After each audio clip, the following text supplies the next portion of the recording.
लोककर्तव्यासाठी सदैव अग्रेसर। तेलंगणा राज्याच्या सीमेला लागूनच असलेल्या नांदेड जिल्ह्यातील भोकर तालुक्यातील पाळज या गावामध्ये गणपतीचे अनन्यसाधारण महत्त्व असून या ठिकाणी असणाऱ्या गणेशाची मूर्ती ही लाकडाने बनवलेली आहे। केवळ गणेश उत्सवाच्या काळातच गणेशाच्या मूर्तीचे भक्तांना दर्शन घडते। नवसाला पावणारा गणपती म्हणून या गणेशाची सर्वदूर ख्याती आहे। याचा इतिहास असा आहे की स्वातंत्र्याच्या काळी प्लेग नावाचा रोग सर्वत्र पसरलेला असताना त्यावेळी पाळज येथील एका व्यक्तीला दृष्टांत देऊन गणेशाची मूर्ती स्थापन करायला सांगितले।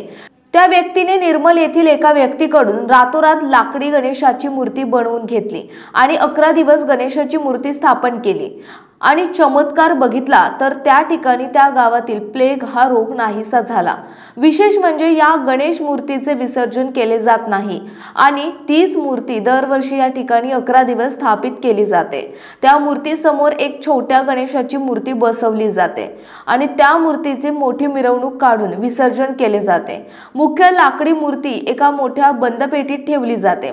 दरवर्षी लाकडी मूर्ती पुन्हा गणेश चतुर्थीला स्थापित केली जाते। या गणेश चतुर्थीच्या काळामध्ये त्या ठिकाणी कीर्तन, महाप्रसाद, भजन असे वेगवेगळे सांस्कृतिक कार्यक्रम घेऊन बाप्पा गणेशाचा उत्सव साजरा केला जातो। या ठिकाणी 2 ते 3 राज्यातील लोक अत्यंत मनोभावे दर्शन घेण्यासाठी गणेशाला साकडे घालून आपला नवस, आपली इच्छा, आकांक्षा पूर्ण करण्यासाठी या ठिकाणी येतात। आज रोजी अनंत चतुर्थी दिनी गणपतीचे ढोल ताशाच्या गजरामध्ये बाप्पाला निरोप देण्यात आला। आपल्या परिसरातील महत्त्वाच्या बातम्या पाहण्यासाठी आजच आमच्या कर्तव्य लोक मराठी चॅनलला YouTube वर सबस्क्राइब करा आणि बेल आयकॉन प्रेस करा।